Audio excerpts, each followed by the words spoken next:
Hey there, I'm just one yam, but my story is a lot like what's happening to plants and animals all over our amazing planet. Think of a world without bees. Scary, right? About 5,000 years ago, I started as a wild plant along the banks of the Niger River in West Africa. Back then, I was covered in sharp thorns. I was the kind of plant that made you think twice before stepping near me. But something inside me wanted to do more than just hurt people.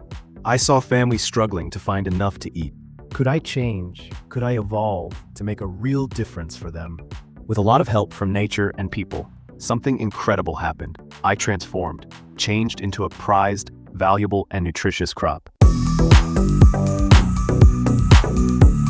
I became a source of food, energy, money, and culture.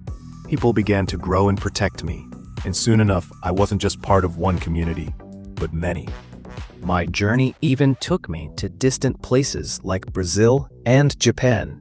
But now, after thousands of years of thriving, I'm at risk. The world is changing. Climate change, overfarming, and growing populations are taking their toll. In some places, I'm no longer as abundant as I used to be, and I'm getting weaker. And once again, people are facing hunger. So what can we do to protect me and make sure that people, especially those who need it most, keep getting the nutrition and life I can provide? Let's find out.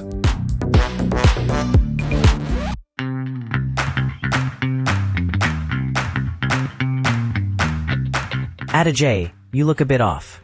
What's going on? I'm fine. Really. Wasn't your summer holiday in Nigeria? That sounds amazing. Did something happen? It was amazing visiting my grandparents' village, but I saw something that really got to me. The yam crops there in trouble. Yams? You mean sweet potatoes? No, yams are completely different from sweet potatoes. Yams are huge in West Africa. People eat them the way you'd eat potatoes. We boil them, fry them, mash them, you name it. But they're more than just food. Yams are also a big part of our culture. Did you know that in my country, there are even chiefs, both men and women, who are recognized as leaders in yam farming? It's a huge honor to be one of them. Also, every big ceremony such as weddings must have yam at their heart. Yams are profitable too. Farmers get good money by selling them in markets and so play a big role in the local economy. This money is used for school fees and many other essentials. That's interesting. So what's happening to the yams? It's getting harder and harder to grow yams in some parts of Nigeria. The farmers put in so much work, but yams take a full year to grow. They need healthy soil, plenty of water, and lots of careful attention. But climate change is making the weather more extreme and unpredictable. Sometimes there's too much rain, and the land floods, wiping out the crops. Other times, there's not enough rain, and the yams can't grow properly. There can even be fire. And it's not the weather alone. Many more people are trying to farm yams, and in some places, there's not enough land to go around. The land doesn't have enough time to recover between harvests, so it becomes weaker and less capable of supporting the crops. And then there are pests and diseases that destroy them, destroying the food and income that so many people rely on. If all of this wasn't enough, the migratory herdsmen who drive their cattle across farms can cause great damage to the yams, and this can cause fighting. That sounds really tough. What happens if they can't grow yams anymore? That's what's really scary.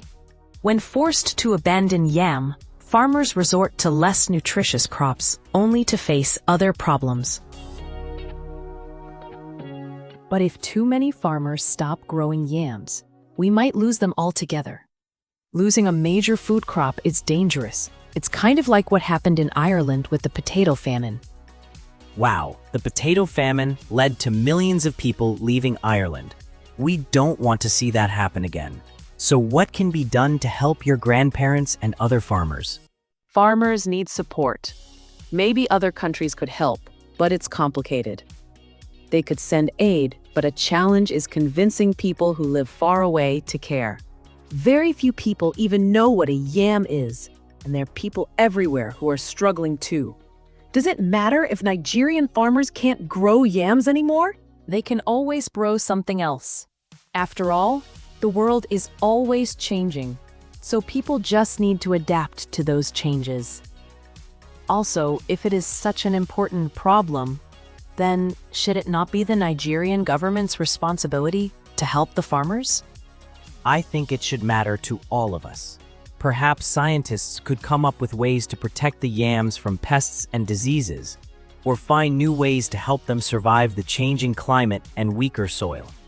Maybe they could even develop new types of yams that are more resilient to all these problems. That's possible. Who knows? Maybe one of us will grow up to be a scientist and make a name for ourselves by saving the yams. All right, we should get going before we're late. But later, tell me more about those yam chiefs. You got it.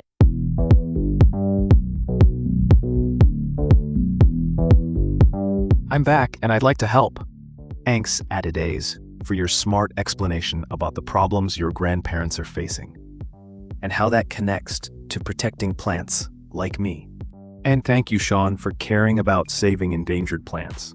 That really means a lot to me, and my many friends in a similar position.